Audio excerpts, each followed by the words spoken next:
सर्वांना माझा नमस्कार. माझे नाव आदित्य आहे. आज 19 फेब्रुवारी आहे. या दिवशी छत्रपती शिवाजी महाराजांची जयंती असते. छत्रपती शिवाजी महाराजांचे पूर्ण नाव छत्रपती शिवाजीराजे शहाजीराजे भोसले होते. ते शिवाजी महाराज खूप शूर व पराक्रमी राजा होते. त्यांचा जन्म 19 फेब्रुवारी 1630 रोजी झाला. त्यांच्या वडिलांचे नाव शहाजीराजे भोसले होते व त्यांच्या आईचे नाव जिजाबाई भोसले होते. त्यांचे कार्य आपल्याही आज प्रेरणा देतात. आता जय शिवराय. आता आपण चारोळे घेऊ.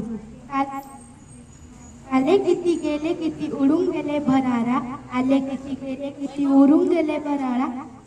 संपला नाही आणि संपणार नाही माझा शिवबाचा दरारा. संपला नाही आणि संपणार नाही माझा शिवबाचा दरारा. भवानी मातेचा लेक तो मराठ्यांचा राजा होता. भवानी मातेचा लेक तो मराठ्यांचा राजा होता. झुकला नाही कोणासमोर मुघलांचा तो बाप होता. झुकला नाही कोणासमोर मुघलांचा तो बाप होता. धन्यवाद. जय शिवराय.